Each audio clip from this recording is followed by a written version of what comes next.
9장. 예수님께서 12제자를 부르시고 이들에게 귀신을 이기고 병을 고치는 능력과 권세를 주셨습니다. 그리고 하나님 나라를 전하고 병을 치료하라고 이들을 보내셨습니다. 예수님께서 말씀하셨습니다. 여행을 위해 아무것도 챙기지 마라. 지팡이나 가방이나 또는 빵이나 돈이나 챙기지 마라. 옷도 두 벌을 준비하지 마라.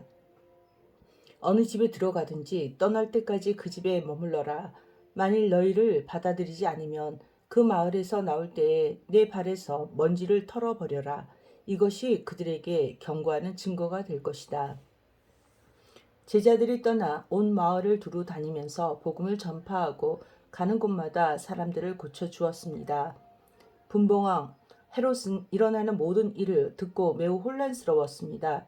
그것은 어떤 사람들은 세례자 요한이 죽었다가 다시 살아났다고 말하고, 어떤 사람들은 엘리야가 나타났다고도 하고, 또 어떤 사람들은 옛 예언자 중의 하나가 다시 살아났다고도 하였기 때문이었습니다. 헤롯이 말했습니다. 내가 요한의 머리를 잘랐는데 이런 소문이 들리는 그 사람은 누구인가? 헤롯은 예수님을 한번 만나보려고 하였습니다. 사도들이 들어와서 자기들이 했던 모든 일들을 예수님께 말씀드렸습니다. 예수님께서 제자들을 데리고 베세다라고 불리는 마을로 가셨습니다. 사람들이 이 사실을 알고 예수님을 따라왔습니다. 예수님께서 이들을 반기시며 하나님 나라에 대해 말씀하셨습니다. 또한 치료받아야 할 사람들을 치료해 주셨습니다. 날이 저물기 시작할 때 12제자들이 예수님께 와서 말했습니다. 우리가 있는 곳은 빈 들이니까 사람들을 보내십시오. 그래서 근처 마을과 농가로 가서 잠잘 곳을 찾고 먹을 것을 얻게 하십시오. 예수님께서 제자들에게 말씀하셨습니다. 너희가 사람들에게 먹을 것을 주어라. 제자들이 대답했습니다. 우리에겐 단지 5개의 빵과 생선 2마리밖에 없습니다. 가서 이 모든 사람들을 위해 음식을 사지 않으면 안 되겠습니다.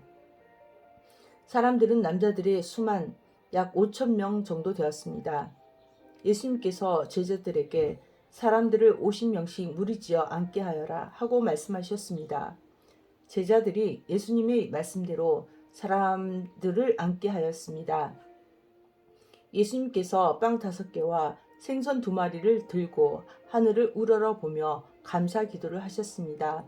그런 후에 제자들에게 떼어주며 사람들 앞에 내놓도록 하셨습니다. 사람들이 모두 먹고 배가 불렀습니다. 또한 남겨진 조각들을 모으니 12바구니에 가득 찼습니다. 예수님께서 홀로 기도하고 계실 때였습니다. 예수님께서 함께 있는 제자들에게 물으셨습니다. 사람들이 나를 누구라고 하느냐? 제자들이 대답하였습니다. 세례자 요한이라고 합니다. 어떤 사람들은 엘리야라고도 합니다. 또 어떤 사람들은 옛 예언자 중에 하나가 다시 살아났다고 합니다. 예수님께서 제자들에게 말씀하셨습니다. 그러면 너희는 나를 누구라고 하느냐? 베드로가 하나님의 아들 그리스도이십니다. 라고 대답했습니다. 예수님께서 제자들에게 이 사실을 아무에게도 말하지 말라고 엄히 말씀하셨습니다. 인자가 많은 고통을 받고 장로들과 대제사장들과 율법학자들에게 배척을 받아야 한다. 또한 죽임을 당한 후 3일째 되는 날에 다시 살아날 것이다. 예수님께서 모두에게 말씀하셨습니다. 누구든지 나를 따라오려거든 자기를 부인하고 매일 자기 십자가를 지고 나를 따르라. 자기의 생명을 건지려고 하는 사람은 잃을 것이다. 그러나 나를 위해 자기 생명을 잃는 사람은 자기 생명을 건질 것이다. 만일 이 세상을 모두 얻고도 자기를 잃거나 빼앗기면 무슨 유익이 있느냐? 누구든지 나와 내 말을 부끄러워하며 인자도 자신의 영광과 아버지의 영광과 거룩한 천사의 영광으로 올 때 그를 부끄러워할 것이다. 내가 진정으로 말한다. 여기 서 있는 사람 중에 몇 사람은 죽기 전에 하나님의 나라를 볼 것이다. 이 말씀을 하신 지 8일 뒤에 예수님께서 베드로와 야고보와 요한을 데리고 기도하러 산으로 올라가셨습니다. 예수님께서 기도하시는 동안 얼굴 모습이 변하고 옷이 하얗게 빛났습니다. 그때 두 사람이 예수님과 함께 이야기를 하고 있었습니다. 이들은 모세와 엘리야였습니다. 그들은 영광스러운 모습으로 나타나 예루살렘에서 이루실 예수님의 죽음에 대해 말씀을 나누고 있었습니다. 베드로와 같이 있던 다른 제자들이 잠을 이기지 못하고 졸다가 깨어났습니다. 그리고 예수님의 영광을 목격하고 다른 두 사람이 예수님과 함께 서 있는 것을 보았습니다. 모세와 엘리야가 떠나려고 하자 베드로가 예수님께 말씀드렸습니다. 선생님, 우리가 여기 있는 것이 좋겠습니까? 좋겠습니다. 저희들이 천막셋을 세우겠습니다. 하나는 선생님을 위하여, 하나는 모세를 위하여, 또 하나는 엘리야를 위하여 말입니다. 베드로는 자기가 무슨 말을 하는지도 알지 못했습니다. 베드로가 이 말을 하고 있을 때 구름이 일어나서 그들을 뒤덮었습니다. 제자들이 구름 속으로 들어가게 되자 두려워하였습니다. 구름 속에서 소리가 났습니다. 이는 내 아들, 내가 택한 자이다. 그의 말을 들어라. 소리가 들릴 때 예수님만 홀로 서 계셨습니다. 제자들은 입을 다물고 자신들이 본 것에 대해 아무에게도 말하지 않았습니다.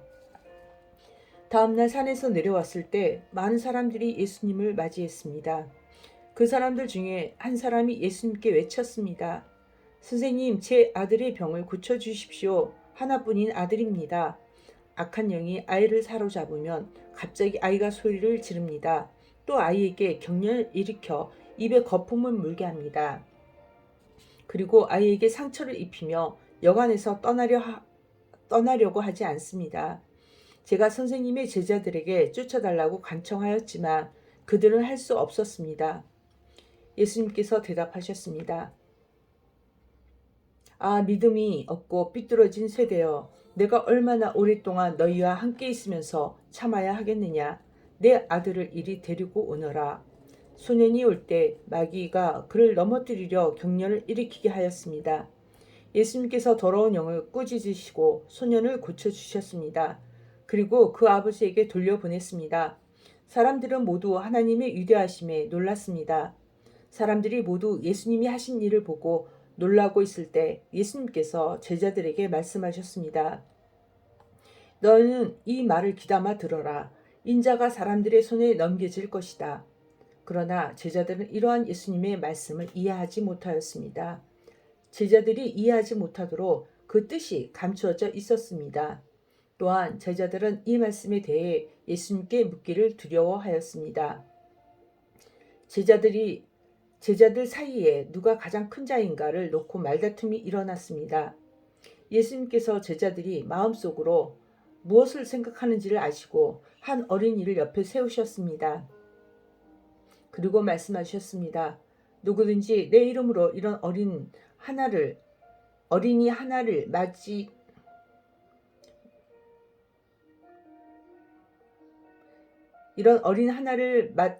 드리는 사람은 나를 맞아 드리는 것이다. 또한 누구든지 나를 맞아 드리는 사람은 곧 나를 보내신 분을 맞아 드리는 것이다. 너희 중에 가장 작은 자가 가장 큰 사람이다. 요한이 대답했습니다. 선생님, 어떤 사람이 선생님의 이름으로 마귀를 내쫓는 것을 보았는데 그 사람이 우리와 함께 다니지 않으므로 그렇게 못하게 막았습니다. 예수님께서 요한에게 그를 막지 마라. 너희를 반대하지 않는 사람은 너희를 이롭게 하는 사람이다. 라고 말씀하셨습니다. 예수님께서 하늘로 올라가실 때가 가까워오자 예수님께서 예루살렘에 올라가기로 하셨습니다. 예수님께서 사람들을 미리 보냈습니다. 그들은 가서 예수님을 모실 준비를 하려고 어떤 사마리아 마을로 들어갔습니다. 그런데 마을 사람들이 예수님께서 예루살렘으로 향하여 가시는 것을 반기지 않았습니다. 이것을 보고 예수님이 제자인 야고보와 요한이 말했습니다. 불이 하늘에서 내려와 이 사람들을 모두 태워버리라고 하면 어떻겠습니까? 그러나 예수님께서 그를 꾸짖으셨습니다. 그리고 다른 마을로 가셨습니다. 그들이 길을 가고 있을 때 어떤 사람이 예수님께 말했습니다. 선생님이 어디를 가시든지 저도 따라가겠습니다. 예수님께서 그에게 말씀하셨습니다. 여우도 굴이 있고 하늘의 새들도 둥지가 있다. 그러나 인자는 머리를 들 곳이 없다. 예수님께서 또 다른 사람에게 말씀하셨습니다. 나를 따라오너라. 그러자 그 사람이 말했습니다. 먼저 제 아버지의 장례를 치르게 해 주십시오. 예수님께서 그에게 말씀하셨습니다. 죽은 사람들에게 죽은 자를 묻게 하고 너는 가서 하나님 나라를 전파하여라. 또 다른 사람이 말했습니다. 주님, 저는 따라가겠습니다. 다만 먼저 가족들에게 작별 인사를 하게 해 주십시오. 예수님께서 그에게 말씀하셨습니다. 누구든지 증기를 잡고 뒤를 돌아보는 사람은 하나님 나라에 알맞지 않다. 10장 이후에 주께서 70명을 임명하시고 예수님께서 친히 가시려는 모든 마을과 구장으로 미리 둘씩 보내셨습니다. 예수님께서 이들에게 말씀하셨습니다. 추수할 것은 많은데 일꾼이 적다. 그러므로 추수하는 주인에게 추수밭으로 일꾼을 보내달라고 간청하여라. 가거라. 내가 어린 양을 늑대들 사이로 보내는 것 같이 너희를 보낸다. 지갑이나 가방이나 신발을 챙기지 마라. 가는 길에 아무에게도 인사하지 마라. 어느 집에 들어가든지 먼저 이 집에 평화가 있기를 빕니다. 라고 말하여라. 만일 평화의 사람이 있으면 내 평화가 그에게 머물 것이요. 그렇지 않으면 그 평화가 내게로 돌아올 것이다. 그 집에 머물러라. 거기서 내게 주는 것을 먹고 마셔라. 일꾼은 자기 품삯을 받을 자격이 있다. 이 집 저 집으로 옮겨 다니지 마라. 어떤 마을에 들어가든지 너희를 환영하며 내 앞에 차려진 것을 먹어라. 그곳의 환자들을 고쳐주고 그들에게 하나님 나라가 너희에게 가까이 왔다고 말하여라. 그러나 어느 마을에 들어가든지 그들이 너희를 맞이하지 않으면 그 마을의 거리로 나와서 이렇게 말하여라. 우리 발에 묻은 너희 마을의 먼지를 털고 간다. 하나님 나라가 가까이 왔다는 것을 명심하여라. 내가 너희에게 말한다.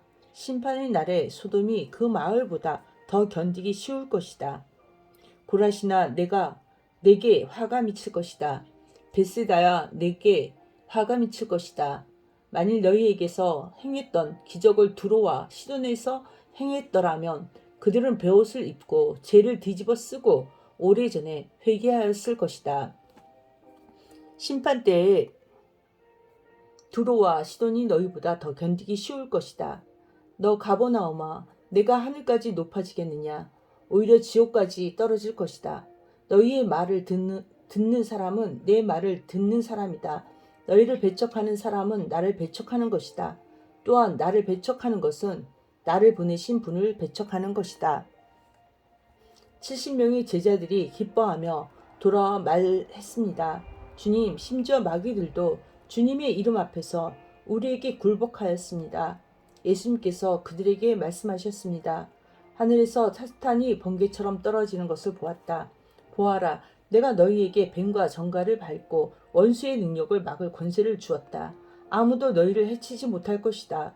그러나 마귀들이 너희에게 굴복한 것으로 기뻐할 것이 아니라 너희의 이름이 하늘에 기록된 것으로 기뻐하여라.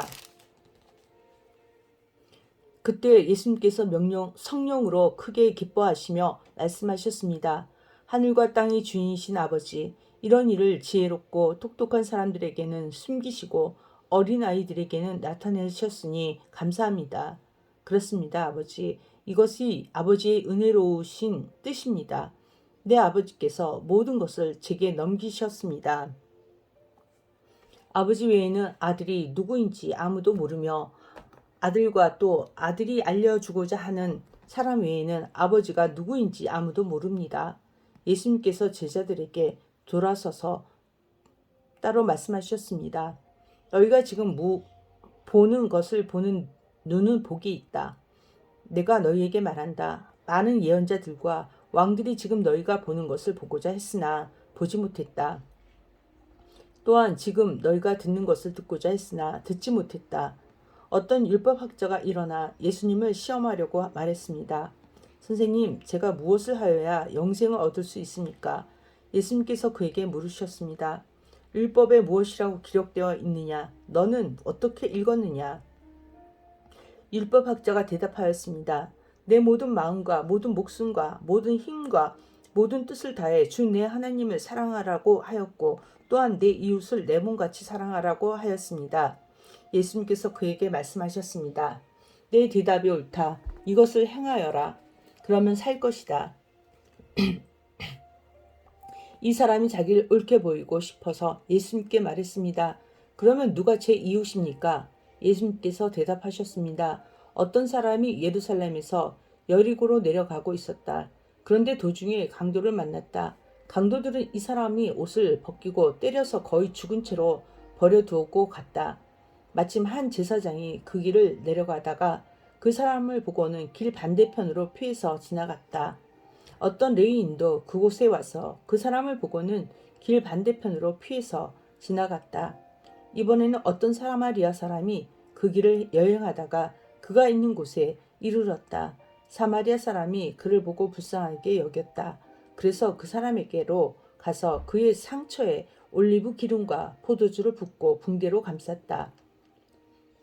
그리고 그를 자기 짐승에 태우고 여관으로 데리고 가서 그를 정성껏 보살펴 주었다. 다음 날 그는 은하 2개를 여관 주인에게 주면서 말했다. 이 사람을 잘 보살펴 주세요. 만일 돈이 더 들면 내가 돌아올 때 갚겠습니다. 너는 이 세 사람들 중에 누가 강도 만난 자의 이웃이라고 생각하느냐? 율법학자가 대답했습니다. 그에게 자비를 베풀어 준 사람입니다. 그러자 예수님께서 그에게 말씀하셨습니다. 가서 똑같이 하여라.